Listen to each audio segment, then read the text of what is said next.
everybody, and welcome to the front nine holes of the semifinals of the 2021 Disc Golf Pro Tour Championship presented by Guaranteed Rate.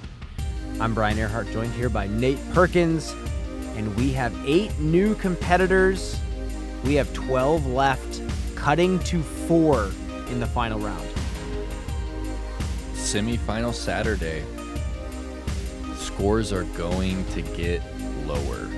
And again, scores reset. You see every player back to even. We have Kyle Klein, Kevin Jones, James Conrad, Nikko Locastro. There are no slouches in this semifinal.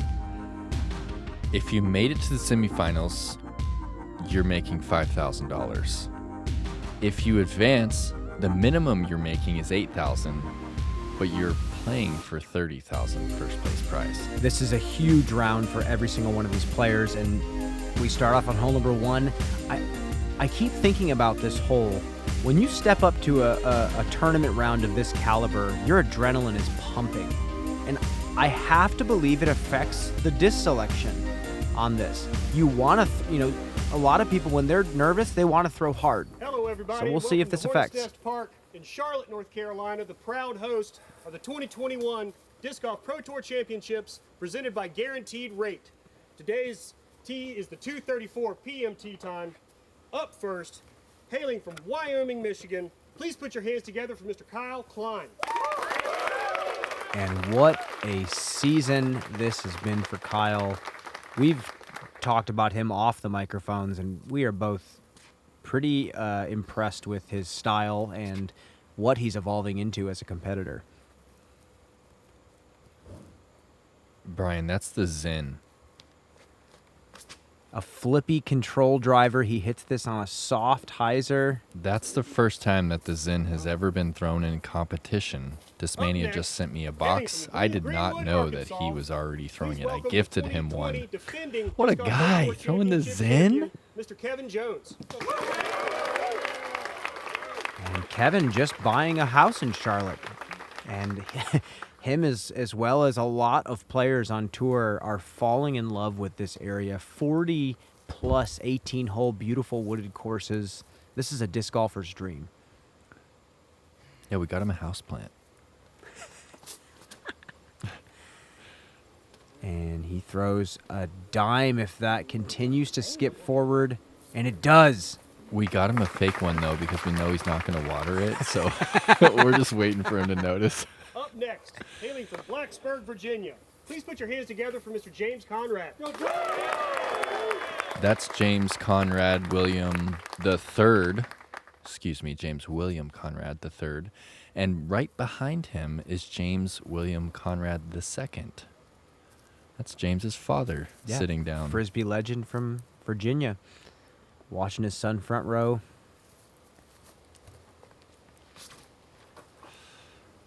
That's got to keep moving, and he had the shape just a little early out of the hand. Rounding out our card, from St. Louis, Missouri, please give a warm welcome to Mr. Nikko Locastro.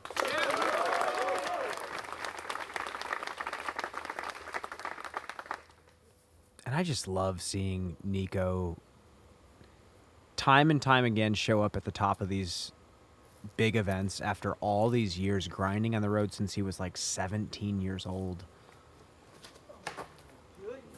Oh, whoa. No. Nate. Well, he almost went back to the practice basket.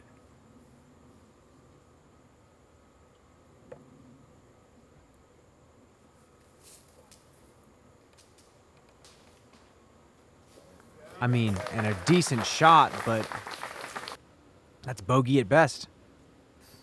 And you can't fall behind early. This is going to be a tough start for Nikko. He's got to start picking it up quick. And that's bogey at best for JC. Oh my God, what's going on here? Nikko says, what is going on today? It's just so unfortunate to start your round like that. Kyle having a much nicer lie, long panning backhand to the basket. He's tapping in a par. Must feel pretty good after watching the lies of his competitors already. It's pretty wild to think that just 1 week ago, Kyle went into a playoff for a U.S. title. It all seems to happen just so quick, you know? It's just like he's at 26 under par, he's in a playoff, and then a week later, he's playing for the biggest purse in disc golf history. This It's is a stressful couple of weeks for the players. These are all high-stakes rounds. Every shot matters here. And James capitalizes. Oh, and that's a 45-footer for a 4.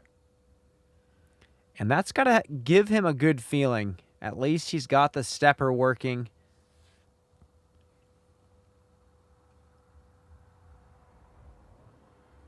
Wow. Already. And we finally get to Kevin's drive.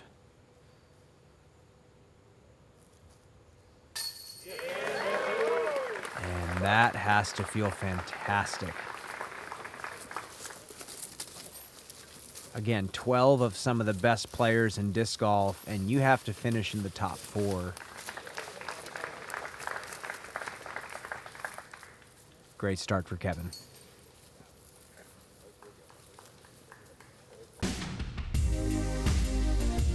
Hole 2, we are flying over out of bounds right now. Over the pond, onto an island. The most significant part of this island is that the OB string is off the wall, so the wall will not help you. This change made this hole significantly harder. It is again playing as the hardest hole on the course.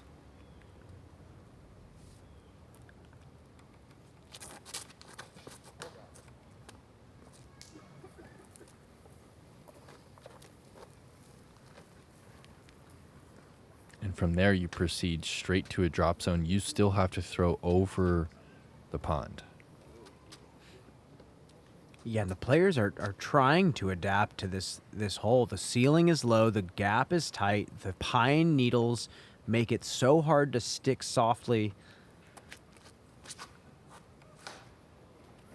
Oh, and Kyle misses it as well. Again, under this pressure, all the players would just kill to be throwing a sidearm on this, but it's so improbable to do so. We watched Big Germ throw this steep hyzer flip Roadrunner forehand, but you have to commit so full to this shot.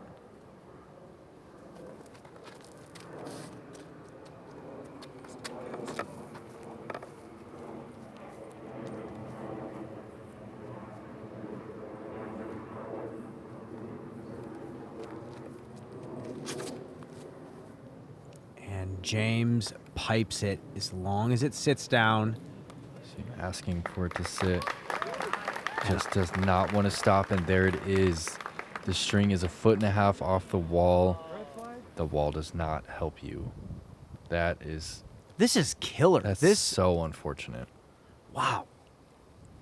And he threw a putter. And this looks better if it can check up.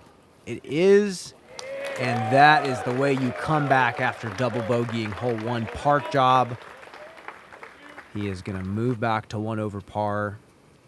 That's got to feel great.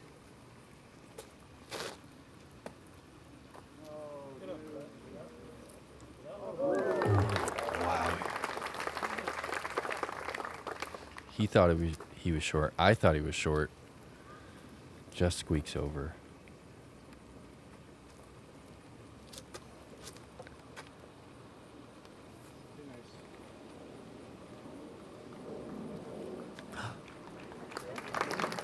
Not sure if he hit that spectator or not, but that kind of looked like it hit him.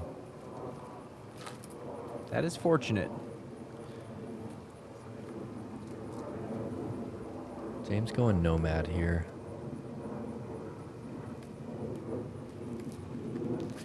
I really like the play Oh, no. Bite. Oh, skips off the James. wall. Oh, and he gets the green No flag. way. Okay, here he is putting for a 4 now. What a fortunate little reaction off the wall right there.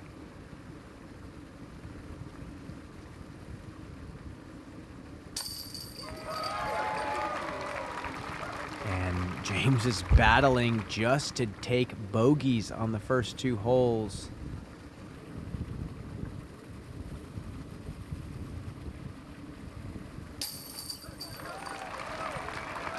And the defending champ cashes his bogey putt. He goes back to even.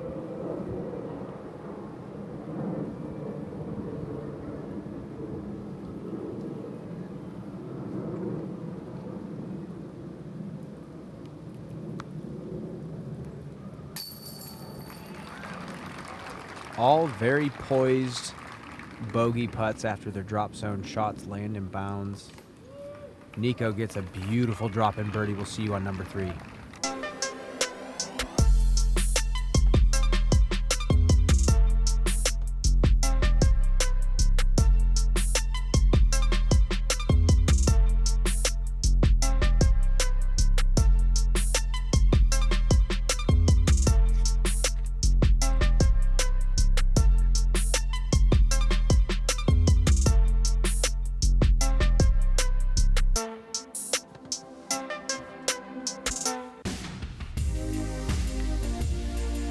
Back to hole number 3. Tough hole. Tough, long, bending par 4. I'm just realizing now there are so many storylines going into this round. You have Kevin Jones, defending champion. You have Chris Dickerson, who went home, so he's no longer in contention. Kyle Klein has had an incredible late finish to the season. You have some of the best players in the world that have won here. Ricky has won here. There's so many players that have the opportunity to move into this final round. You have Nathan Queen, who is a local to North Carolina. I am at the edge of my seat right now, Nate. It's a really exciting format. Flip up. Flip up. And he gets the flip up he's asking for, but he might be pinned up behind that tree.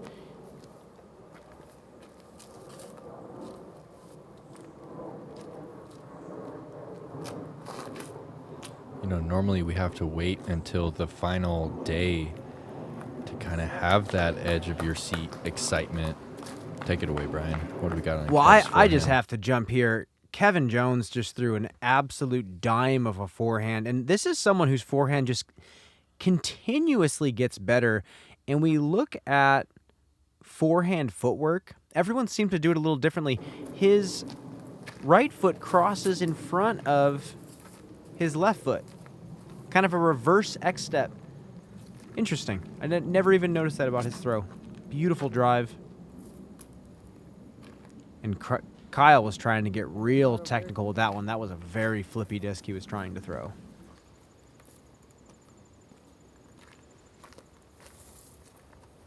Is this the disc?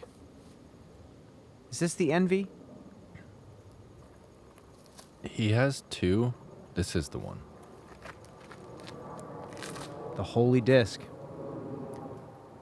And it flips up. Gets a very fortunate kickoff to the left side.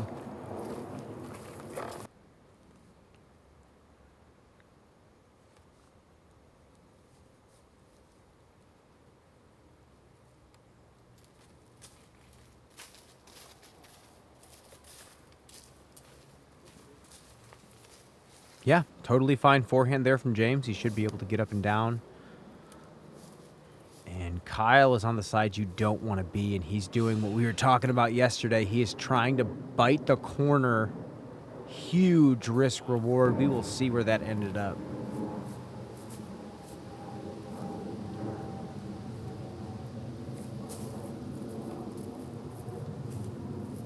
Great balance there from Nikko. Wow, what a shot.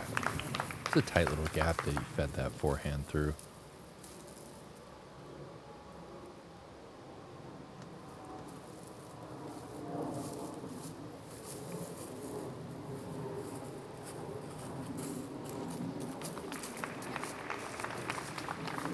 has put himself to a bit of a tester range again for a par.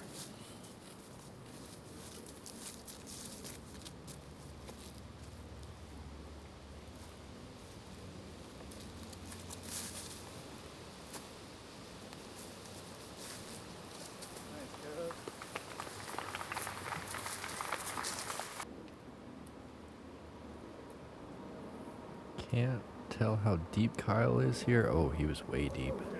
I've actually never seen someone cut the corner off successfully. I was on just three. about to say that. It's so thick back there.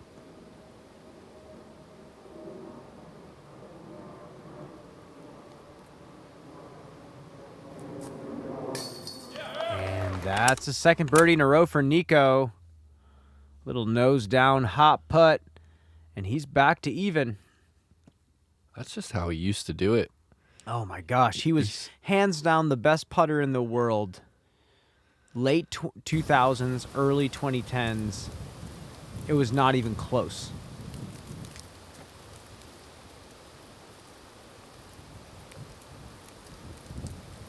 I remember watching videos of Nikko and Ricky playing at Shady Oaks in California, and they were just making 50 to 70 footers, and Nikko was when he was as straddled as you can ever be. It was a very loose, like pendulum push putt.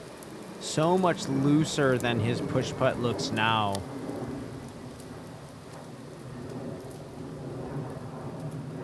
Yeah, like if you go back to the old footage of even him going over to Europe when he was throwing a lot of gateway stuff with the afro, it's pretty wild to see the decisions that he would make and the shots that he would throw. But anyway, we are going to move into number 4. And this hole's actually posed quite a threat to the players. It's kind of a specific landing zone off the tee with some distance. It is hard to find that landing zone. It's easy to go too straight and then pinch yourself off with those cedar trees. Ideally, you want to beat that corner and be up against the fence. Take your meter off, and it gives you that angle into the green.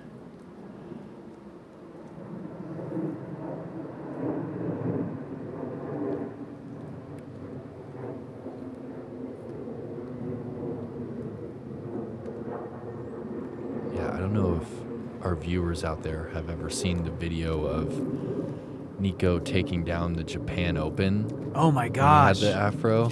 Time capsule. That's one of my favorite disc golf videos. He takes down Dave Felberg and Oh no!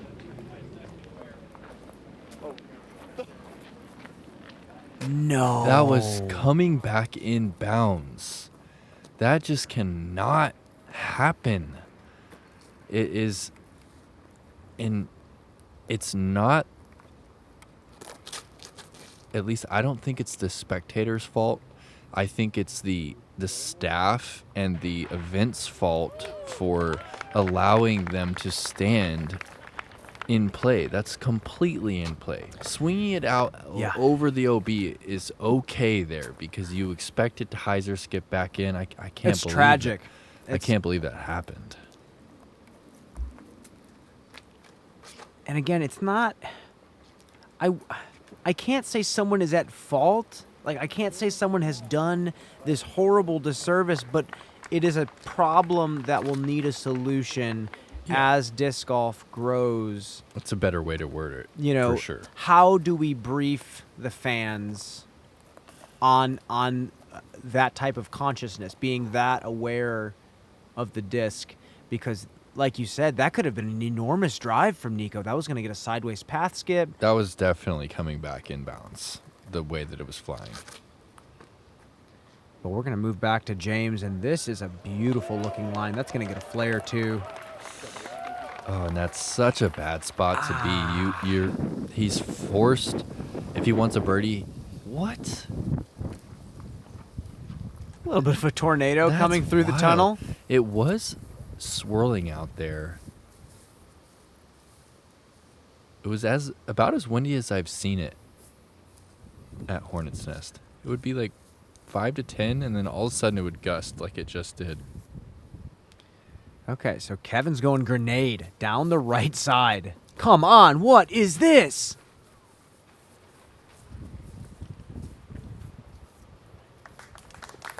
Yeah, puts it in play. He's going to be able to get up and down for a par there. That's awesome.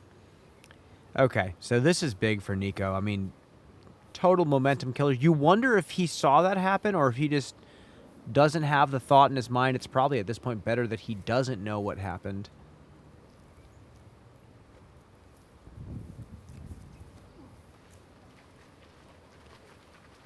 Oh, yeah, nice and soft.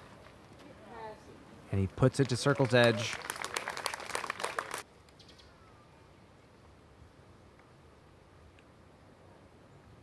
And what do you think about this positioning, Nate? Pretty tough spot. I think he's just pitching up for par. I wasn't sure if the disc he was holding was a tilt or not. I was wondering if he was going to try to get real fancy with something. And James going to another sidearm. And just another tragic result. And you heard him say it. He was laying that one up.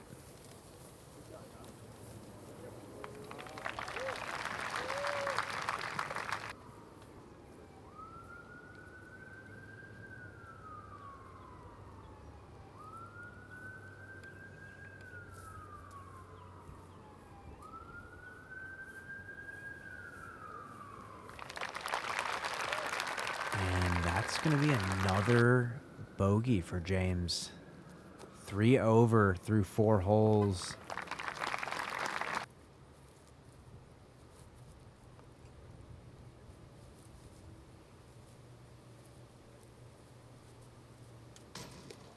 Going with a spin stepper. Doesn't quite capitalize, and that's going to be a bogey for Nikko, back over par. What a roller coaster this round has been already for our card. Yeah, this has been a wild start. I agree.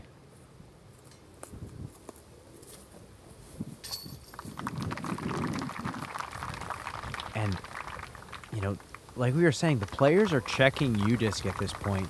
And at this point, if they're looking already, they'll have seen that Ricky had taken a 7 on hole number 2.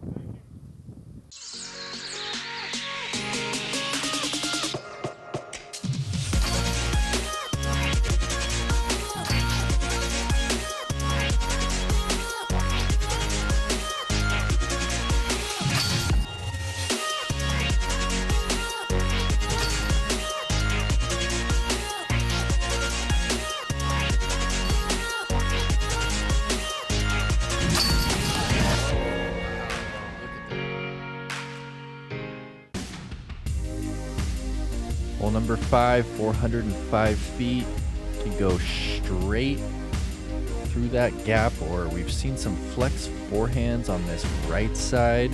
We've also seen quite a few rollers through that center gap. And that's how you know it's a very well-placed tee pad. The fact that you're letting the player's individuality speak for itself. And Kevin trying to go with the flex. Not happening. And Kyle is potentially reaching for that new disc again.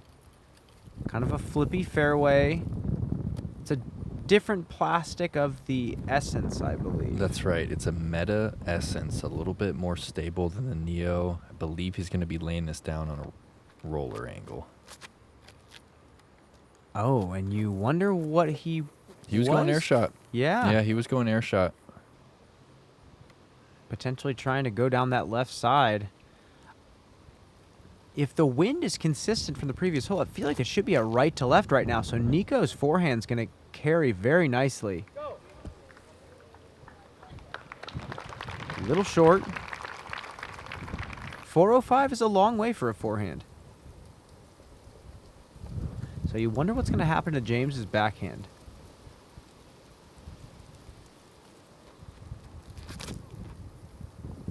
Yeah, you see it getting shoved off to the left side.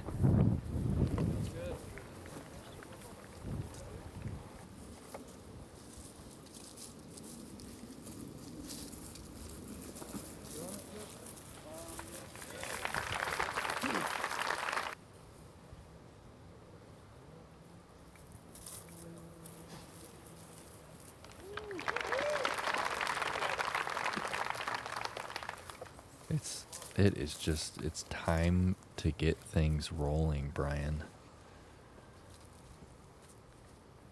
We don't have tomorrow if we don't have today. Yeah. You know it. It's not a 4-round tournament. It's a 1-round tournament for these guys right now. It's a sprint every single day. You got to go. And, you know, we've played enough rounds here now to know what the numbers are looking like. 7 feels like the safe number, you know, after 2 rounds. 3 isn't going to cut it. 3 made it in the first day. I don't think that that's going to make it today. Yeah, more people were birdieing the harder holes. We saw actually hole number 2 have more birdies and have the average come down. So people are starting to figure this course out.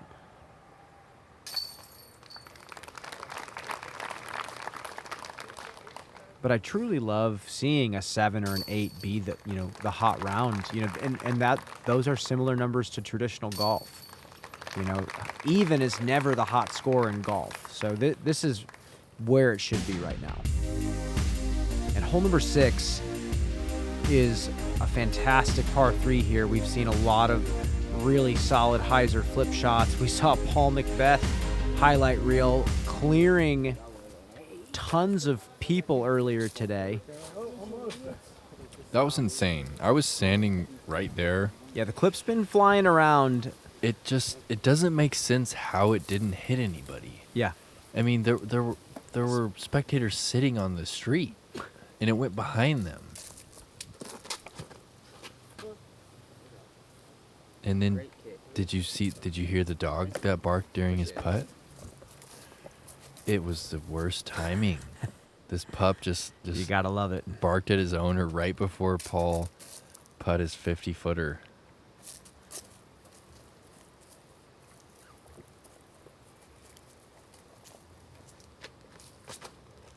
After Kevin's comes up a bit short, Kyle puts a great move on this drive. This looks flawless. And I want to show all of you Kyle's throw. And you'll see plenty from the front, but this is what the game is going to turn into. Power, shot shaping, finesse. Kyle's body works together so well, and he's so young. I am so interested to see what his game develops into in the next few years. He's just so loose. Everything about his throw is so loose. I see a mixture of Simon and Eagle, honestly.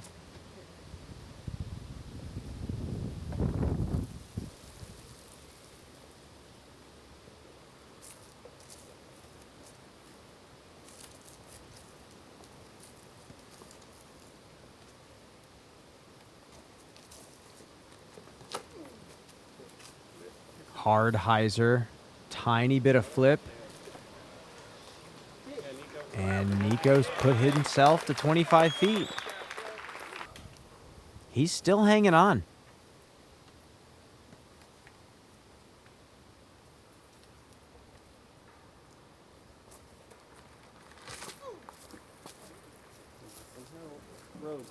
Looks good if it can get a skip.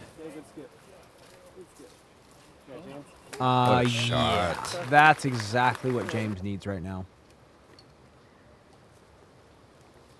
Kevin is the only one under par right now. Pretty cool.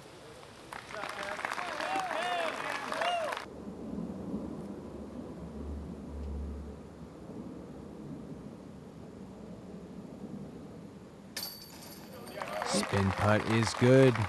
He puts it so many different ways within the same round. Yeah.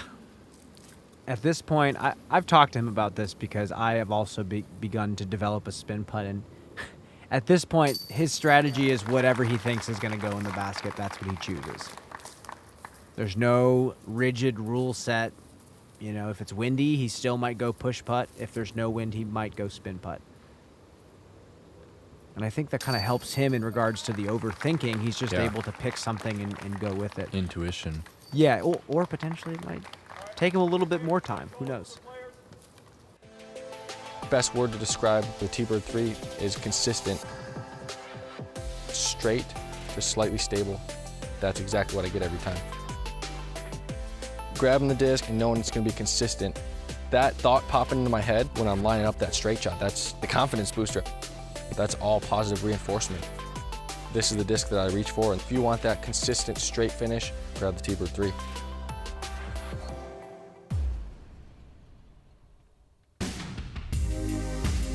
Hole 7, the iconic Hole 7. One of our favorites out here, Brian. Oh, I love it. It's OB. another one of those holes, like you said, so many people play this so many different ways. Yes, we've seen air shots up that right lane. We've seen roller. We've seen forehand. This is the basket we're flying to.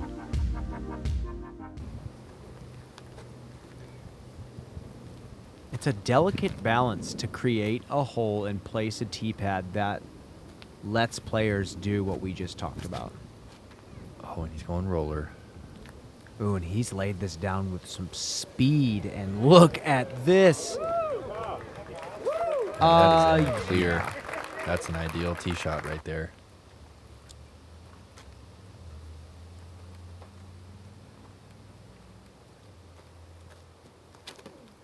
Johnsonville mats, guaranteed rate banners.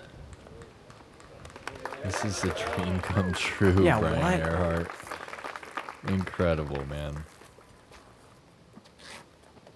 I kind of get the chills when I see the guaranteed rate commercials and there's like UFC fighters Yeah, in I it. I'm know. like, what do you, what? Yeah, I mean, I've been playing this game for 18 years, and it felt We're like every here. year that went by, people were like, oh, yeah, this is going to be the year. This is going to be the year disc golf blows up. And then, you know, it grows, but it doesn't super grow. And then this year happened, and actually, this year happened, and James Conrad smashed an air Whoa. shot into outer space, and he is up by Kyle's roller.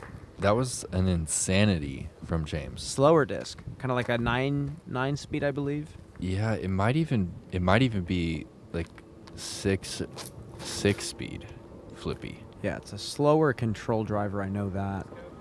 Little flip to It it. might be confusing. There's a lot of molds at MVP, but definitely was the insanity.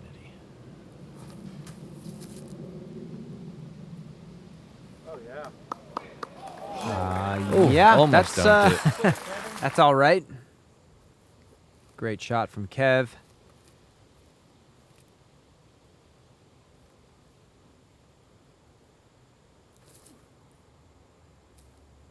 Stable disc there for Nikko, and that's going to be just fine as well. I feel like you need to be at least 3 down going into the back 9 if you want to put together a winning score.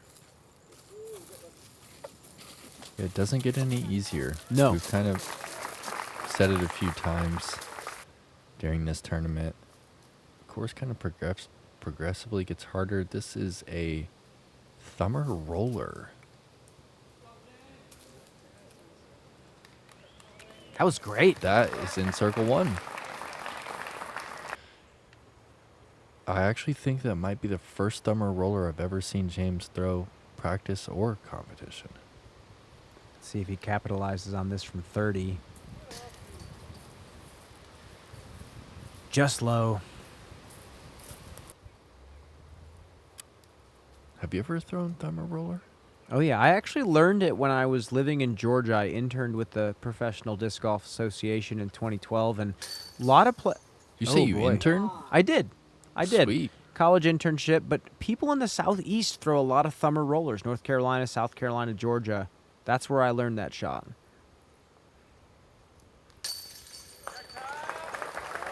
Also the Quisenberry, another like trick shot that I learned from the wooded players out here. It's a fun style of disc golf out here.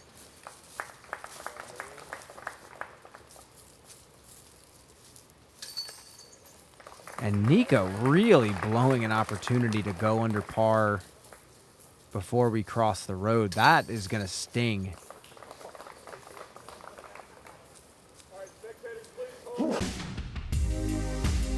Hole number 8. 534, kind of a placement par 4, gently introduces you to the next section of the course, and there are so many mature, skinny trees blocking your way. And it's time that these players put their foot on the gas, because I have to believe that they know where they're at and they know where they're supposed to be right now. Kyle at 1 down, 2 birdies in a row, hoping to keep the momentum. Yeah, he's going night strike here, Brian.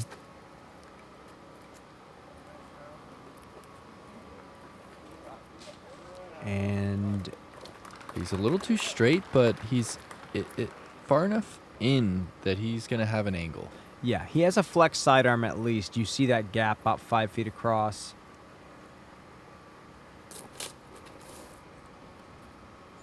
Kev going inside. This looks good if it sits down. Yeah, I like this play. It's simple. I think that was a putter that he just threw, and he could probably throw the same disc.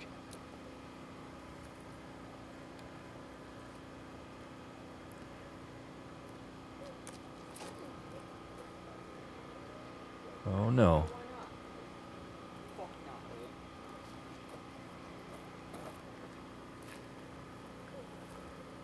It's going to be a tough birdie from there.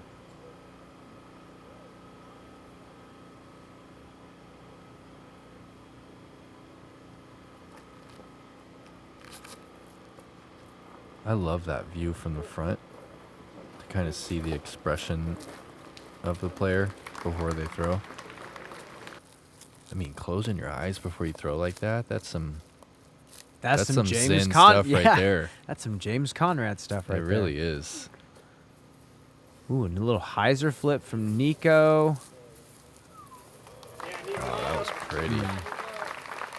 Run that one back. Straight over the hill. Okay, let's see if the conservative play works out here.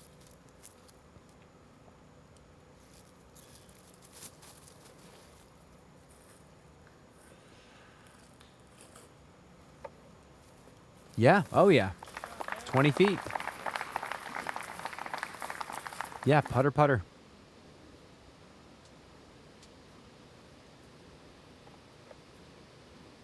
How many forehands this round? We need a forehand. This is his count. third forehand, and he's also, I believe, thrown a thumber roller. There we go. There we go. And James puts it up there, gives himself a chance, but he's been working hard out here on this course.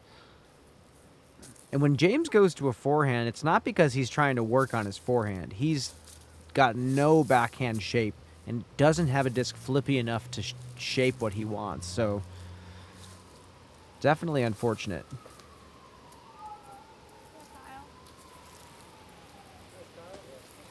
Yeah, so he was far enough up there to where he could throw a forehand. He's putting from 25.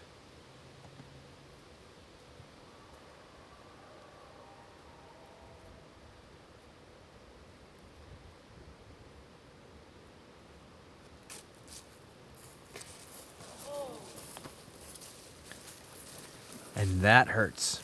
Right off the front nubs, and the wheels in the bus are still on. They're still there, No. but the bolts might be loosening just a bit. Kevin missing an opportunity there as well.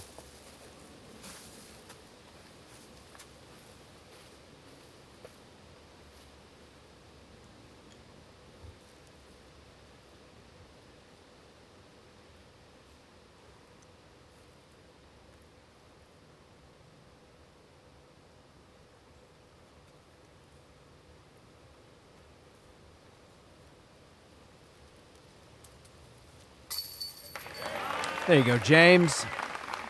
Birdie putt. And he is so close to battling back to even par. Can he do it after such a rocky front nine?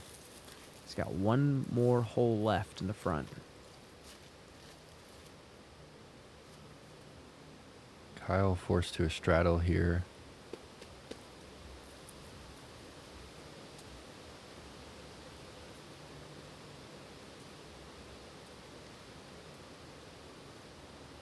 You know, we talked about all the different players this year that increased their value.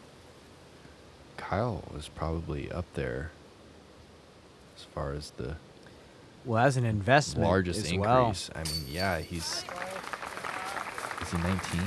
He's 19. I personally haven't heard of any major injury issues from him, which, again, from an investment standpoint, is great for a company to know that he's healthy. He also throws a pretty low-impact style. Yeah. So, yeah, definitely I agree with you on that one. Excellence to me is about constant self-analysis. Which habits are helping me towards my goals and which ones aren't? It's the same with nutrition.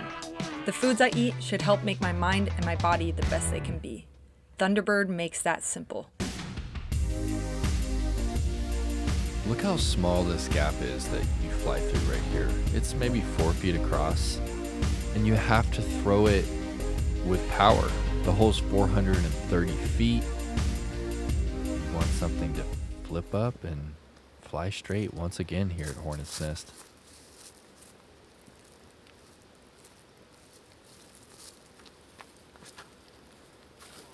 Ooh, Kyle wanted just a bit more height. You saw that thing get all the way up to flat. You saw how much hyzer he put on that. Still put it down the fairway. He'll be able to lay up if he wants to. 400 tight gap with shape. That is probably my favorite type of par 3. Wow, nose up high, and he still got it down there. That's straddling the circle right there.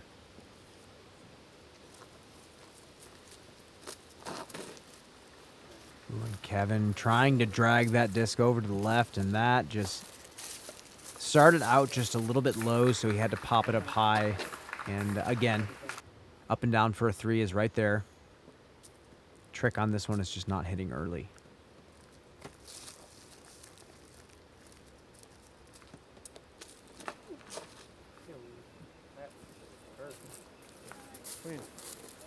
That's really good. Yeah, that is pretty good. Dead straight. Ooh, a little run here from Kyle, but he's going to be just fine with a 3.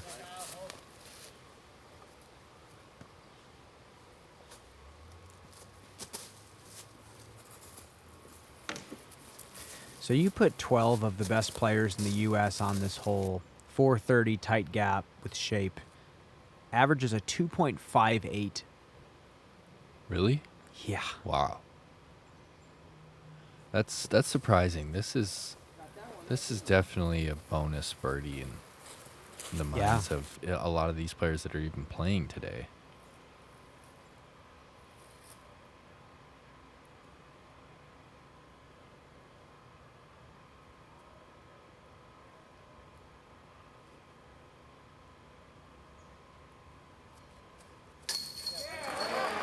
That is another birdie for James, and he does get back to even par. What a battle it's been for James. He now has an opportunity to make a push.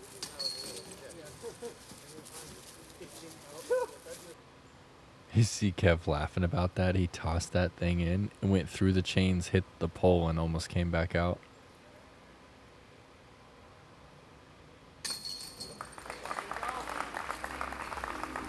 Kind of a tough front 9, but it's not over for really anyone on our card. They can light this back 9 up, and